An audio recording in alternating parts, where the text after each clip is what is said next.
Hello my dear friends, నమస్తే. Welcome back to our channel ACS Adda. ఈరోజు మన video మనకి ఏపీ డిఎస్సి అయితే తొందరలో ఉండదని న్యూస్ అయితే వస్తుంది కదా, దానికి సంబంధించి మనము వీడియోస్ అయితే చేయడం జరుగుతుంది. ఫస్ట్ వన్ చూడండి, ఏపీ డిఎస్సికి సంబంధించి ఇవి సైకాలజీకి సంబంధించి ఇంపార్టెంట్ బిట్స్ అండి. మీకు కనుక యూస్ఫుల్ అనిపిస్తే తప్పకుండా ఛానల్ని సబ్స్క్రైబ్ చేసుకొని మీ ఫ్రెండ్స్ అండ్ ఫ్యామిలీ మెంబర్కి షేర్ చేయండి.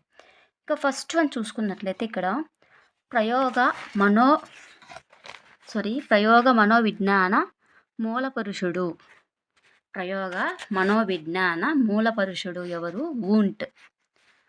ప్రయోగ మనోవిజ్ఞాన మూలపురుషుడు ఎవరు? వూంట్.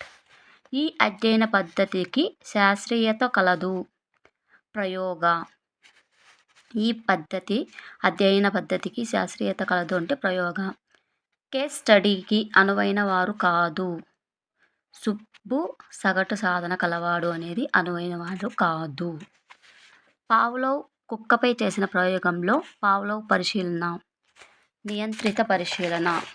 పావ్లోవ్ పరిశీలన ఏది అంటే నియంత్రిత. ఒక చరణంలో కలగజేసిన మార్పులు రెండవ చరణంపై ఏ విధమైన ప్రభావం చూపుతాయి అనే ప్రయోగంలో మొదటి చరం ఉద్దీపన చరం. ఒక చరణంలో కలిగజేసిన మార్పులు రెండవ చరణంపై ఏ విధమైన ప్రభావం చూపుతాయి అనే ప్రయోగంలో మొదటి చరం ఏదంటే ఉద్దీపన చరం. ఒక రైలు ప్రమాదం జరిగినప్పుడు అక్కడకు వచ్చిన రైల్వే మంత్రితో టీవీ విలేకరులు చేయు ఇంటర్వ్యూ అసంరచిత ఇంటర్వ్యూ. ఎవరైనా అంటే ఇప్పుడు యాక్సిడెంట్ లాగా జరుగుతుంది కదా, అలా జరిగినప్పుడు అక్కడ ఇంటర్వ్యూ చేస్తారు కదా, అలా జరిగినట్లయితే అసంరచిత ఇంటర్వ్యూ అని అంటారు. విద్యపై సాంఘిక ఆర్థిక స్థితి ప్రభావంను కనుగొను ప్రయోగంలో స్వతంత్ర చరము. సాంఘిక ఆర్థిక స్థితి. విద్యపై సాంఘిక ఆర్థిక స్థితి ప్రభావంను కనుగొను ప్రయోగంలో స్వతంత్ర చరం ఏది అంటే సాంఘిక ఆర్థిక స్థితి. ఫలితము అనేది పరతంత్ర చరము.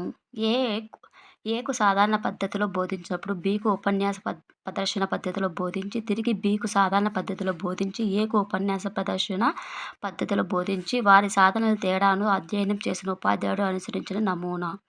భ్రమణ నమూనా. ఇక్కడ ఏం లేదు, ఈజీ. ఇప్పుడు ఏకి ఒక విధంగా చెప్పి బీకి ఇంకొక విధంగా చెప్పారనమాట. ఈ బీకి మళ్ళీ బీకి ఏ విధంగా చెప్పారు ఏకి అదే విధంగా చెప్పి, ఏకి ఏ విధంగా చెప్పారు బీకి అదే విధంగా చెప్పి ఇద్దరికి మధ్య తేడాన్ని గమనించడమే భ్రమణము అని అంటారండి. అంతే. Okay. Next Gesell observation dome ఈ పరిశీలనలో భాగము. కరెక్ట్ ఆన్సర్ సహభాగేతర. గెసెల్ అబ్జర్వేషన్ డోమ్ ఈ పరిశీలనలో భాగము అంటే సహభాగేతర భాగము అని. ఓకే. ఇక్కడ నేనైతే ఎక్కువ అయితే చేయదలుచుకోలేదండి, ఎందుకంటే ఒక 10 బిట్స్ అయితే కొంచెం ఈజీగా అర్థమవుతున్న ఉద్దేశంతో 10 బిట్స్ అయితే చేస్తున్నాను. మీకు మోర్ వీడియోస్ కావాలి, మోర్ టైం అయితే అప్లోడ్ చేయాలి అంటే తప్పకుండా కమెంట్ చేయండి, ఖచ్చితంగా అప్లోడ్ చేస్తాను. Subscribe our channel.